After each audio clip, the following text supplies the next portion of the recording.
Cricket ಅಭಿಮಾನಿಗಳಿಗೆ ನಿರಾಸೆ ಏನಂತ ಹೇಳಿದ್ರೆ ಚಿನ್ನಸ್ವಾಮಿ ಸ್ಟೇಡಿಯಂನಲ್ಲಿ ನಾಳೆ ಮ್ಯಾಚ್ ಇರೋದಿಲ್ಲ. ಇದು ಕ್ರಿಕೆಟ್ ಅಭಿಮಾನಿಗಳಿಗೆ ಒಂದು ರೀತಿ ಬೇಸರದ ಸಂಗತಿ. ಯಾಕಂತ ಹೇಳಿದ್ರೆ ಎಲ್ಲೋ ಒಂದು ಆಶಾಕಿರಣ ಮೂಡಿತ್ತು, ಬಹುಶಃ ಚಿನ್ನಸ್ವಾಮಿ ಸ್ಟೇಡಿಯಂನಲ್ಲಿ ಕ್ರಿಕೆಟ್ ಆಗಬಹುದೇನೋ, ಯಾಕಂದ್ರೆ ಅದಕ್ಕೆ ಸಾಕಷ್ಟು ಒಂದು ಪ್ರಯತ್ನಗಳು ಕೂಡ ನಡೀತಾ ಇತ್ತು.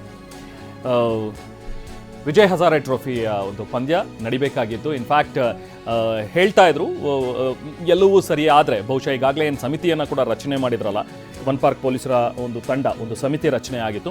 ಆ ಸಮಿತಿ ಒಂದು ವರದಿಯನ್ನು ಸಲ್ಲಿಸಬೇಕಿತ್ತು. ನಿನ್ನೆ ಗೃಹ ಇಲಾಖೆಗೆ ವರದಿಯನ್ನು ಸಲ್ಲಿಸಿದ್ದಾರೆ. ಸೊ ನಾಳಿನ ವಿಜಯ್ ಹಜಾರೆ ಪಂದ್ಯಾವಳಿಗೆ ಈಗ ಅವಕಾಶ ಇರೋದಿಲ್ಲ. ಚಿನ್ನಸ್ವಾಮಿ ಸ್ಟೇಡಿಯಂನಲ್ಲಿ ನಡಿಬೇಕಾಗಿದ್ದಂಥ ಒಂದು ಪಂದ್ಯ. ಬಟ್ ಯಾರೂ ಪ್ರೇಕ್ಷಕರಿಲ್ಲದೇ ಅಟ್ಲೀಸ್ಟ್ ನಾವು ನಡೆಸ್ತೀವಿ, ಯಾಕಂದರೆ ಗೊತ್ತು ಈಗಾಗಲೇ ಅದ್ರ ಬಗ್ಗೆ ಸೆಕ್ಯೂರಿಟಿ ನಾರ್ಮ್ಸ್ ಇದನ್ನೆಲ್ಲೂ ಕೂಡ ಸರಿಪಡಿಸೋದಕ್ಕೆ ಆಗೋದಿಲ್ಲ, ತುಂಬ ಕಮ್ಮಿ ಸಮಯ ಇದೆ. ಹಾಗಾಗಿ ಅಟ್ಲೀಸ್ಟ್ ನಾವು ಪ್ರೇಕ್ಷಕರಿಗೆ ಒಳಗಡೆ ಬಿಡದಲೇ ಪಂದ್ಯ ನಡೆಸೋದಕ್ಕೆ ಅಟ್ಲೀಸ್ಟ್ ಅನುಮತಿ ಕೊಡಿ ಅನ್ನುವಂಥದ್ದನ್ನು ಕೇಳಿದರು. KCಯಿಂದಲೂ ಕೂಡ ಅನುಮತಿಯನ್ನು ಕೇಳಿದರು, ಬಟ್ ಅನುಮತಿಯನ್ನು ನಿರಾಕರಿಸಲಾಗಿದೆ. ಸೊ ಹಾಗಾಗಿ ನಾಳೆ ಕೂಡ ಈಗ ಮ್ಯಾಚ್, ವಿಜಯ್ ಹಜಾರೆ ಟ್ರೋಫಿಯ ಒಂದು ಮ್ಯಾಚ್ ನಡೆಯೋದಿಲ್ಲ.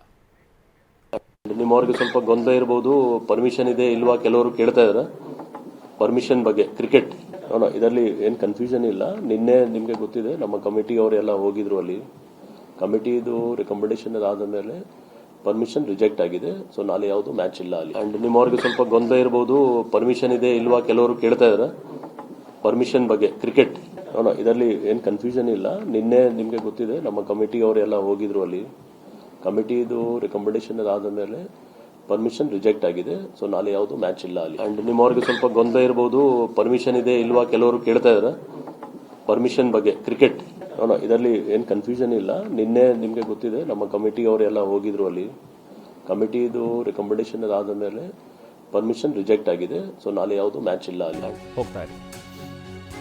ಸೊ ಇದು ಈಗ ಪಂದ್ಯ ನಡೆಸೋದಕ್ಕೆ ಸೂಕ್ತ ವ್ಯವಸ್ಥೆ ಇಲ್ಲ ಅಂತ ಹೇಳಿ ವರದಿಯಲ್ಲಿ ಉಲ್ಲೇಖ ಆಗಿರೋದ್ರಿಂದಾಗಿ ಸೂಕ್ತ ರೀತಿಯಲ್ಲಿ ಕ್ರೀಡಾಂಗಣ ಸಿದ್ಧಪಡಿಸಿದ ಬಳಿಕವೇ ಇದ್ರ ಬಗ್ಗೆ ಏನು ತೀರ್ಮಾನ ಆಗೋದಕ್ಕೆ ಸಾಧ್ಯ. ಸೊ ಬೆಂಗಳೂರು ಪೊಲೀಸ್ ಆಯುಕ್ತರಾಗಿರುವಂಥ ಸೀಮಂತ್ ಕುಮಾರ್ ಸಿಂಗ್ ಅವರು ಈಗಾಗಲೇ ಈ ಹೇಳಿಕೆಯನ್ನು ಕೊಟ್ಟಿದ್ದಾರೆ. ಸೊ ಅಲ್ಲಿಗೆ ನಾಳೆ ಮ್ಯಾಚ್ ನಡೆಯೋದಿಲ್ಲ. ವಿಜಯ್ ಹಜಾರೆ ಟ್ರೋಫಿಯ ಒಂದು ಪಂದ್ಯ ನಾಳೆ ಚಿನ್ನಸ್ವಾಮಿ ಸ್ಟೇಡಿಯಂನಲ್ಲಿ ಆರಂಭವಾಗಬೇಕಾಗಿತ್ತು. ಅಟ್ಲೀಸ್ಟ್ ನಮಗೆ ಮ್ಯಾಚ್ ನಡೆಸೋದಕ್ಕಾದರೂ ಅವಕಾಶ ಕೊಡಿ, ನಾವು ಪ್ರೇಕ್ಷಕರಿಗೆ ಇಲ್ಲದೇನೆ ಆಡಿಸೋದಕ್ಕೆ ಒಂದಷ್ಟು ವ್ಯವಸ್ಥೆಗಳನ್ನು ಮಾಡ್ಕೋತೀವಿ ಅಂತ ಹೇಳಿದರು. ಬಟ್ ಅದನ್ನು ಯಾವುದಕ್ಕೂ ಕೂಡ ಒಪ್ಕೊಂಡಿಲ್ಲ. ಯಾಕಂದರೆ ಸಮಿತಿ ಈಗ ತುಂಬ ಸ್ಟ್ರಿಕ್ಟ್ ಆಗಿದೆ. ಲಾಸ್ಟ್ ಟೈಮ್ ಏನು ಕಾಲು ತುಳಿತ ಪ್ರಕರಣ ಆಯಿತು, 11 ಜನ ಸಾವನ್ನಪ್ಪಿದ್ದಾರೆ. ಸೊ ಆ ಒಂದು ಘಟನೆ ಇನ್ನೂ ಹಸಿರಾಗಿದೆ. ಇನ್ನೂ KCಯಲ್ಲಿ ವ್ಯವಸ್ಥೆಗಳು ಸರಿ ಇಲ್ಲ ಅನ್ನುವಂಥದ್ರ ಬಗ್ಗೆ ಒಂದಷ್ಟು ಮಾತುಗಳು ಈಗಾಗಲೇ ಬಂದಿವೆ.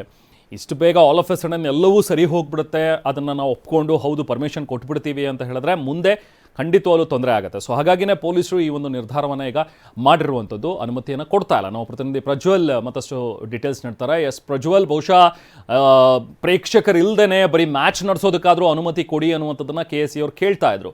ಬಟ್ ಸೀಮಂತ್ ಕುಮಾರ್ ಸಿಂಗ್ ಅವ್ರ ಮಾತುಗಳನ್ನು ಕೇಳ್ತಾ ಇದ್ರೆ ವರದಿಯಲ್ಲಿ ಸ್ಪಷ್ಟವಾಗಿ ಹೇಳಿದೆ, KCA ಇನ್ನೂ ಕೂಡ ಮ್ಯಾಚ್ಗಳನ್ನು ಆರ್ಗನೈಸ್ ಮಾಡೋದಕ್ಕೆ ಅವ್ರ ಹತ್ರ ವ್ಯವಸ್ಥೆ ಸರಿ ಇಲ್ಲ. ಆ ವ್ಯವಸ್ಥೆಗಳನ್ನು ಫಸ್ಟ್ ಸರಿ ಮಾಡಿ ಅದಾದಮೇಲೆ ಏನಿದ್ರು ಪರ್ಮಿಷನ್ ಬಗ್ಗೆ ಮಾತಾಡಬಹುದು ಅನ್ನುವಂಥದ್ರ ಬಗ್ಗೆ ಒಂದು ಖಡಕ್ ನಿರ್ಧಾರ. ಅಫ್ಕೋರ್ಸ್ ಕ್ರಿಕೆಟ್ ಅಭಿಮಾನಿಗಳಿಗೆ ಬೇಸರ ಆಗಬಹುದು, ಬಟ್ ಯಾಕಂದ್ರೆ ಲಾಸ್ಟ್ ಟೈಮ್ ಆಗಿರುವಂಥ 11 ಜನರ ಜೀವ ಹೋಗಿದೆ. ಅದನ್ನು ನೋಡ್ತಾ ಇದ್ರೆ ಪೊಲೀಸರು ತಗೊಂಡಿರುವಂಥದ್ದು ಒಂದು ದಿಟ್ಟ ನಿರ್ಧಾರ ಅನ್ನುವಂಥದ್ದನ್ನ ಇಲ್ಲಿ ನಾವು ಹೇಳಲೇಬೇಕಾಗತ್ತೆ. ಪ್ರಜ್ವಲ್. ಖಂಡಿತ ರೇಮನ್, ಯಾಕಂತಂದ್ರೆ ನಿನ್ನೆ ಒಂದಷ್ಟು ತರಾತುರಿಯಲ್ಲಿ ಏನೋ ಕಮಿಟಿ ಮಾಡ್ತಿದ್ದಾರೆ. ಅಂದ್ರೆ ಬೆಳಗ್ಗೆ 11 ಗಂಟೆಗೆ ಮೀಟಿಂಗ್ ಆಗುತ್ತೆ, 10:30 11 ಗಂಟೆಗೆ ಹೋಮ್ ಮಿನಿಸ್ಟರ್ ಆಫೀಸಲ್ಲಿ ವಿಧಾನಸೌಧದಲ್ಲಿ ಮೀಟಿಂಗ್ ಆಗುತ್ತೆ. ಮಧ್ಯಾಹ್ನ 3 ಗಂಟೆಗೆ ಕಮಿಟಿ ಬೆಂಗಳೂರು ಪೊಲೀಸ್ ಕಮಿಷನರ್ ಮತ್ತೆ ಸೇರ್ಕೊಂಡಂತೆ GBA ಕಮಿಷನರ್ ಆಗಿರ್ಬೋದು, ಮತ್ತೆ ಫೈರ್ ಅಧಿಕಾರಿಗಳಾಗ್ಬೋದು, ಇವರನ್ನೆಲ್ಲ ಒಳಗೊಂಡಂತ ಒಂದು ಕಮಿಟಿ ಮಧ್ಯಾಹ್ನ 3 ಗಂಟೆಗೆ ಭೇಟಿ ನೀಡುತ್ತೆ. ಭೇಟಿ ನೀಡಾದ್ಮೇಲೆ 5 ಗಂಟೆಗೆ ವರದಿಯನ್ನು ಸಿದ್ಧಪಡಿಸುತ್ತೆ. ವರದಿ ಬಂದ ನಂತರ ಕ್ರಮ ಕೈಗೊಳ್ತೀವಿ ಅನ್ನೋ ರೀತಿಯಲ್ಲಿ ಹೋಮ್ ಮಿನಿಸ್ಟರ್ ಹೇಳಿದ್ರು.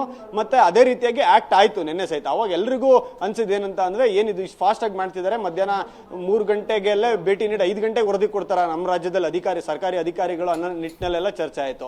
ಅಂದ್ರೆ ಇವರು ಪರ್ಮಿಷನ್ ಕೊಡ್ಲಿಕ್ಕೋಸ್ಕರನೇ ಇಷ್ಟೆಲ್ಲ ಮಾಡ್ತಿದ್ದಾರೆ ಅಂತ. ಆದ್ರೆ ಸರ್ಕಾರ ಮತ್ತೆ ಹಿರಿಯ ಪೊಲೀಸ್ ಅಧಿಕಾರಿಗಳು ಮತ್ತೆ ನಮ್ಮ ಬೆಂಗಳೂರು ಸಿಟಿ ಕಮಿಷನರ್ ಆಗಿರ್ಬೋದು, GBA ಕಮಿಷನರ್ಗಳಾಗ್ಬೋದು, ಇವರೆಲ್ಲರೂ ಭೇಟಿ ನೀಡಿದಂತ ಸಂದರ್ಭದಲ್ಲಿ ಕಮಿಟಿಗೆ ಈ ಹಿಂದೆ ದುರಂತ ನಡೆದಿದ್ದಂತ ಸ್ಥಳಗಳನ್ನೆಲ್ಲ ಭೇಟಿ ನೀಡಿ ನೋಡಿದಂತ ಸಂದರ್ಭದಲ್ಲಿ ಆ ದುರಂತ ನಡೆದಂತ ಸ್ಥಳಗಳು ಅವತ್ತು ಘಟನೆ ನಡೆದಾಗ ಯಾವ ರೀತಿ ಇದ್ವೋ ಇವತ್ತಿಗೂ ಅದೇ ರೀತಿ ಇದಾವೆ.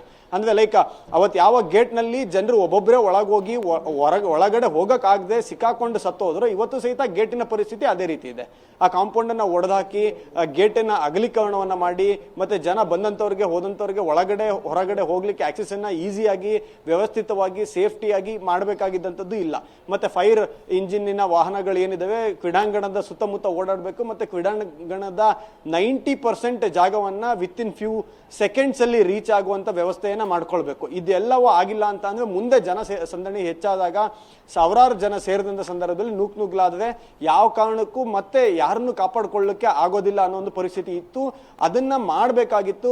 ಮೈಕಲ್ ಡಿ ಕುನ್ನಾ ಅವರ ಒಂದು ವರದಿಯ ಪ್ರಕಾರ 17 ಒಂದು ಪಾಯಿಂಟ್ಸ್ ಗಳನ್ನ ಕೊಟ್ಟಿದ್ರು, ಏನೇನೆಲ್ಲ ಕರೆಕ್ಷನ್ಸ್ ಗಳನ್ನ ಮಾಡ್ಕೊಳ್ಬೇಕು ಅಂತ.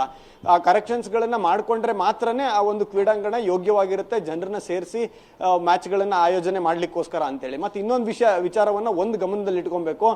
KSA ದವರು ಕೇಳಿದ್ರು ಏನಂತ ಅಂದ್ರೆ, ನಾವು ಜನರು ಇಲ್ದೆ ಅಂದ್ರೆ ಪ್ರೇಕ್ಷಕರು ಇಲ್ದೆ ಮ್ಯಾಚ್ ಅನ್ನ ನಡೆಸಲಿಕ್ಕಾದ್ರೂ ನಮ್ಗೆ ಅವಕಾಶ ಕೊಡಿ ಅಂತೇಳಿ. ಲಾಸ್ಟ್ ಟೈಮ್ ಆಗಿದ್ದು ಕ್ರೀಡಾಂಗಣದ ಒಳಭಾಗದಲ್ಲ ದುರಂತ ನಡೆದಿದ್ದು, ಕ್ರೀಡಾಂಗಣದ ಹೊರಭಾಗದಲ್ಲಿ ಅಂದ್ರೆ ಕಾಂಪೌಂಡ್ ಏನಿದೆ, ಕಾಂಪೌಂಡ್, ರಸ್ತೆ, ಗೇಟ್. ವಿರಾಟ್ ಕೊಹ್ಲಿ ಬಂದಂತ ಸಂದರ್ಭದಲ್ಲಿ ಆಗ್ಬೋದು, ಸ್ಟಾರ್ ಕ್ರಿಕೆಟರ್ ಬಂದಂತ ಸಂದರ್ಭದಲ್ಲಿ ಆಗ್ಬೋದು, ಇಡೀ ರಸ್ತೆ ಬ್ಯುಸಿ ಆಗಿ ಹೋಗುತ್ತೆ. ಆ ರಸ್ತೆ ಚಿನ್ನಸ್ವಾಮಿ ಮುಂಭಾಗದಲ್ಲಿ ಇರುವಂತದ್ದು, ಜನ ಮತ್ತೆ ರಸ್ತೆ ಮೇಲೆ ಬರ್ತಾರೆ. ಒಳಗಡೆ ಎಂಟ್ರಿ ಇಲ್ಲ ಅಂತ ಹೇಳಿ ಪೊಲೀಸರು ರಿಸ್ಟ್ರಿಕ್ಟ್ ಮಾಡ್ಲಿಕ್ಕೆ ಮುಂದಾದ್ರೂ ಸಹಿತ ಮತ್ತೆ ಗೇಟ್ ಅಲ್ಲಿ ನಿಂತ್ಕೊಂಡು ಸಾವಿರಾರು ಜನ ನುಗ್ಲಾಗುವಂತ ಸಾಧ್ಯತೆ ಇರುತ್ತೆ. ಅದಕ್ಕೆ ಇದು ಯಾವ್ದು ಟೆನ್ಷನ್ ಬೇಡ. ಮತ್ತೆ ಈಗಿರೋ ಪರಿಸ್ಥಿತಿಯಲ್ಲಿ 11 ಜನ ಸತ್ತೋದ್ಮೇಲೆ ನೀವು ಒಂದ್ ಸ್ವಲ್ಪನಾದ್ರೂ ಕೆಲಸನೂ ಶುರು ಮಾಡಿದೆ ಅಂದ್ರೆ ಒಂದು 17 ಪಾಯಿಂಟ್ಸ್ ಗಳೇನಿದಾವೆ ಅದರಲ್ಲಿ 10ನ್ನ ಫುಲ್ಫಿಲ್ ಮಾಡಿ ಇನ್ನೊಂದು 7 ಕಾಮಗಾರಿಯನ್ನ ಸ್ಟಾರ್ಟ್ ಮಾಡಿದ್ರಾದ್ರೂ ಒಂದು ಅವಕಾಶ ಕೊಡ್ಲಿಕ್ಕೆ ಚಾನ್ಸಸ್ ಇರ್ತಿತ್ತು.